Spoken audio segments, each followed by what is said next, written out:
Welcome back.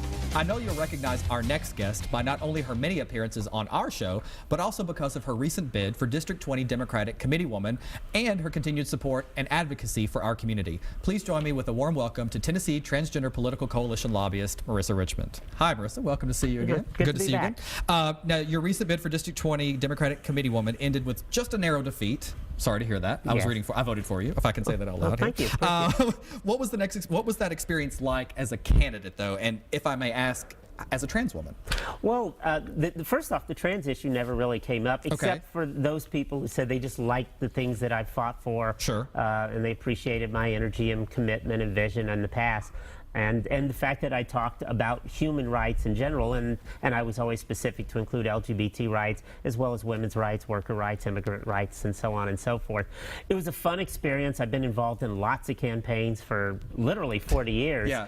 But to run for yourself is a challenge, because I'm not in the habit of getting up and talking about myself. Well, that's what I wonder, because I know you've done so much work over the years behind the scenes, and now you're the one being, out in front. And it was tiring, but it was a good tiring, although I was glad when it was over and I got to catch up on sleep. Yeah. But it was really a fun experience, and everybody who has ever run says the same thing, and I'm glad I went through it. Yeah. Well, and I'm relieved to hear that it wasn't an issue, that they just, you were a candidate like everyone else. Now, I know you had said, I saw your concession on Facebook, or you said that you had called her, but have you reached out to sort of work with and talk with Nancy Potts, who won? Not since election night. I have not talked with her directly. We have a relationship going back many years. We have both served on the county party, and she was president of Democratic Women 2 or 3 years before me. So we have a relationship going back a number of years, and we had pledged during the campaign, regardless of who won, that we're going to continue working. So.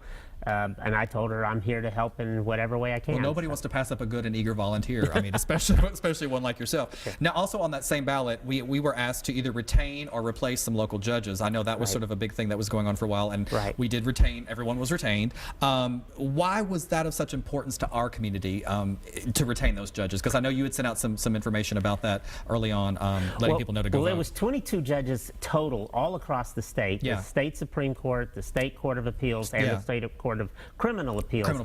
And most of the focus was on the 3 Supreme Court justices who are up. We have cases that are going through our state court system. We wanted to make sure that the people who will eventually rule on our cases will be open and fair, and we're not prejudging and anti-LGBT. Furthermore, the state Supreme Court actually selects the Attorney General in Tennessee. We're the only state that does it that way. And a lot of the crazy bills that came through our legislature, not enough of them, but a lot were defined as unconstitutional by the Attorney General. That's one of the main reasons why Ron Ramsey went after the Supreme Court. He wanted to put at least one person on the court he could control, who would then select an Attorney General, who would then give them the go-ahead for a lot of these really crazy ideas that we're seeing. That was sort of the backstory that I was trying to explain to some folks that have moved here recently, or they didn't realize this, and like, why are we voting to retain? I mean, it is sort of an odd situation. So I just want to make sure we discuss that, and it was nice of you to sort of get the word out on your own channels. So with the primary results in, again, who do we need to pay attention to on both sides of the aisle come the general election, now that we've got a little bit of time to prepare for that? Well, in November, of course, the first position on the ballot will be governor. There are 7 candidates, Governor Haslam, along with 6 challengers. We hope that everybody will take a good look at all of the candidates and make an informed decision. And then what will appear will be 4 constitutional amendments. And specifically, because of a unique quirk in the Tennessee Constitution, the yes vote is directly tied to the total vote cast for governor. So it's essential that everybody vote for governor first, and again, pick somebody. You've got plenty of time between now and November 4th. And then as you go through those 4 amendments, again, we hope people will have taken a look ahead of time. Don't go in on November 4th and say, what is this? And unfortunately, a lot of people will do that. And that's why I was hoping you could be here today to help us. I kind of wanted to touch on each one of the 4, if I might, quickly, or at least read them off so we can know. So Amendment 1 says nothing in the Constitution secures or protects our right to abortion or requires the funding of an abortion. That's pretty self-explanatory. Amendment 2 would add to the Constitution Constitution. Well, let me go back to Amendment 1. Sure. In essence, what it would do is it would give the state legislature, if it passes, it would give the legislature the power to define what a woman can or cannot do with her own body, her own reproductive health. That's why many of us, progressive communities, social activists, we're vehemently opposed to Amendment 1, and we want everybody to vote no on 1. Yeah, and now for Amendment 2 would add to the Constitution a modified version of the current controversial system for selecting appeals judges through appointments by the governor. These appointments would be subject to legislative confirmation, and judges will later stand for retain or retention elections. Number 3 would prohibit any new state or local income tax or payroll taxes, and Amendment 4 would prohibit any lotteries other than the state lottery unless they're approved by a 2/3 vote of the House and Senate. So again, putting some of these things into the Constitution. Why do you think putting them into the Constitution was a directive this time, or trying to write them into the Constitution? Well, with Amendment 1, we know that that the religious right has been trying to do that for years. They've been trying to control women's bodies for many years, and once they finally were able to get it through the committee system and bring it to a floor, they were thus able to put it on the ballot, which is what we're going to see in November. The Amendment 2 has to do with, of course, what we just did, the retention vote, but there's been some questions about its constitutionality.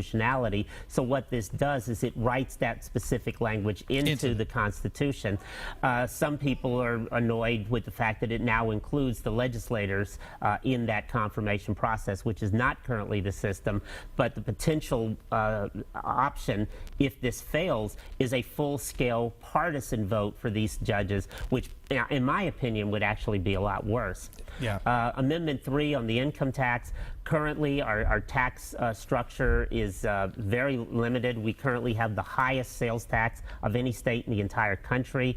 As an educator myself, education funding is really being limited because of the inability to raise new revenues.